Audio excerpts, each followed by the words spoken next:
Hi friends, welcome to Tamil life travel. நம்ம இன்றைக்கி இட்லி அரிசியில் முறுக்கு எப்படி செய்கிறதுன்னு தான் பார்க்க போகிறோம். வாங்க எப்படி செய்கிறதுன்னு பார்க்கலாம். அதுக்கு முன்னாடி நம்ம சேனலை இது வரைக்கும் சப்ஸ்கிரைப் பண்ணாதவங்க சப்ஸ்கிரைப் பண்ணிவிடுங்க.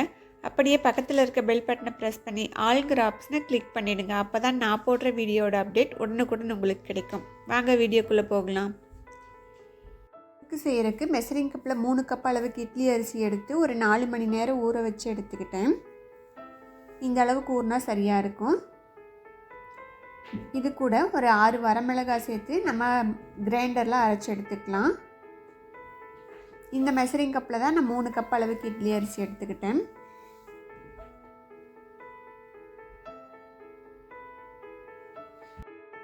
அதே அளவுடைய மெஷரிங் கப்பில் அரை கப்புக்கு கொஞ்சம் அதிகமாக நான் பொட்டுக்கடலை எடுத்திருக்கேன். இதை நைஸாக அரைச்சிட்டு நம்ம மாவு கூட சேர்த்துக்கணும். நார்மலாக பார்த்தீங்கன்னா 5 கப் அரிசி எடுத்துக்கிட்டிங்க அப்படின்னா 1 கப் பொட்டுக்கடலை சரியாக இருக்கும். இப்போ இதில் நம்ம அரிசி அரைச்சி எடுத்துக்கலாம். ஃபஸ்ட்டு மிளகாய் போட்டு ஒரு சுற்று வந்ததுக்கப்புறம் அரிசி போட்டுக்கலாம். அரிசியும் மிளகாயும் நல்லா நைஸாக அரைச்சி வரணும். நம்ம தண்ணி அதிகமாக சேர்த்துடக்கூடாது. லைட்டாக தண்ணி தொளிச்சு அரைச்சாலே போதும். பாருங்கள், இந்த அளவுக்கு அரிசி அரைச்சதுக்கப்புறம் நம்ம இதில் உப்பு சேர்த்துக்கலாம். நான் 1.5 டேபிள் ஸ்பூன் அளவுக்கு உப்பு சேர்க்குறேன். உப்பு சேர்த்து நம்ம நல்லா அரைச்சிக்கலாம். ஸ்டேஜில் உப்பு சேர்க்கறனாலும் சேர்க்கலாம், இல்லைனா கடைசியில் மாவு பிசையும் பொழுது தூள் உப்பு சேர்த்துக்கிறனாலும் சேர்த்துக்கலாம். பாருங்கள், மாவு நல்லா நைஸாக அரைச்சி வந்துருச்சு. நம்ம இதை எடுத்துடலாம். பாருங்கள், இந்த அளவுக்கு மாவு நம்ம கெட்டியாக அரைச்சி எடுத்துக்கணும். கையில் கொஞ்சம் கூட ஒட்டாமல் வருது பாருங்கள். இப்போ இதில் நம்ம அரைச்சி வச்சுருக்க பொட்டுக்கடலை மாவை சலிச்சு விட்டுக்கலாம். அரைக்கும் பொழுது லைட்டாக குருணை வரும். அதனால் இந்த மாதிரி சலிச்சு சேர்த்துக்கிட்டோம் அப்படின்னா குருணை எதுவும் வராமல் பார்த்துக்கலாம்.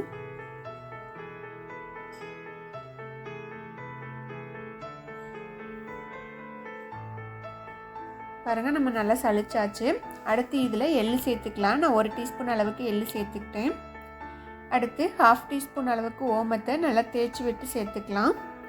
ஓமத்துக்கு பதிலாக ஜீரகம் கூட சேர்த்துப்பாங்க.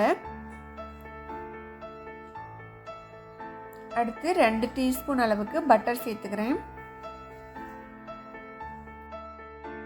இப்போ இந்த மாவை நல்லா கலந்து விட்டுக்கலாம். இது கூட எக்ஸ்ட்ரா தண்ணி எதுவும் சேர்க்க தேவையில்லை. அரிசி மாவில் இருக்க ஈரப்பதமே போதும். மாவு பட்டர் எல்லாம் நல்லா மிக்ஸ் ஆகிற மாதிரி நல்லா கலந்து விட்டுக்கலாம்.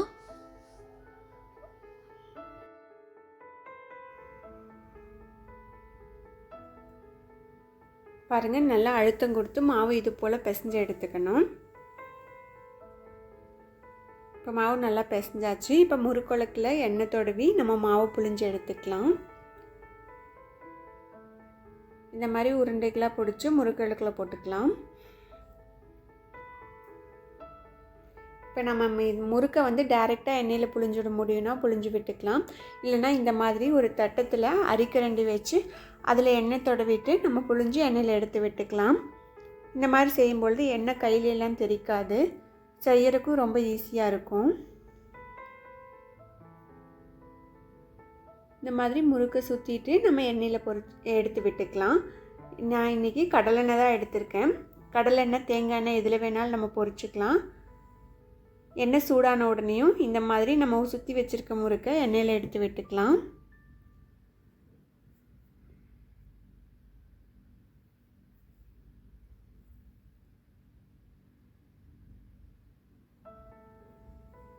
பபிள்ஸ் அடங்கி ஒரு சைடு நல்லா செவந்ததுக்கப்புறம் நம்ம இதை திருப்பி விட்டுக்கலாம்.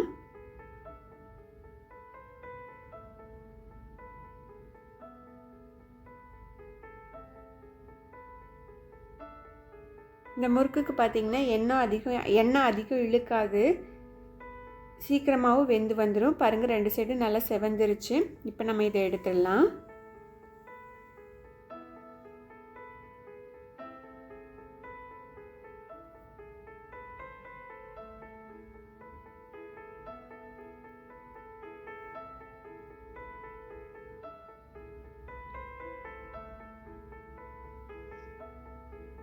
இதே போல் அடுத்த பேட்சையும் நம்ம புழிஞ்சு விட்டுக்கலாம்.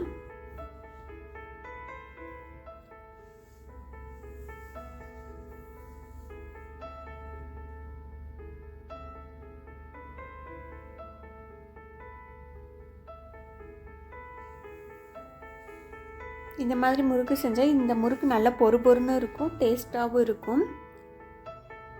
பாருங்கள், நான் பாதி அளவுக்கு முறுக்கு சுட்டு எடுத்துட்டேன். மீதி முறுக்கையும் நான் சுட்டுட்டு உங்களுக்கு எப்படி இருக்குன்னு காட்டுறேன்.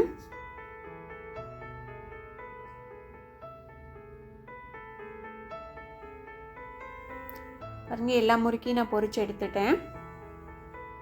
முறுக்கு நல்லா கிறிஸ்பியாக சூப்பராக வந்திருக்கு. கொஞ்சம் கூட கையில் எண்ணெய் ஒட்டல பாருங்கள். இந்த முறுக்கு பார்த்தீங்கன்னா நீங்கள் 10-20 நாள் வரைக்கும் வச்சு சாப்பிடலாம், கெட்டு போகாது, நல்லா டேஸ்ட்டாக இருக்கும். இதே போல் நீங்களும் செஞ்சு பார்த்துட்டு எப்படி இருக்குன்னு ஃபீட்பேக் சொல்லுங்கள். இந்த வீடியோ பிடிச்சிருந்துச்சுன்னா லைக் பண்ணுங்கள், உங்கள் ஃப்ரெண்ட்ஸ்க்கெலாம் ஷேர் பண்ணுங்கள். மறக்காமல் தமிழ் லைஃப் ட்ராவல் சேனலுக்கு சப்ஸ்கிரைப் பண்ணுங்கள். தேங்க்யூ.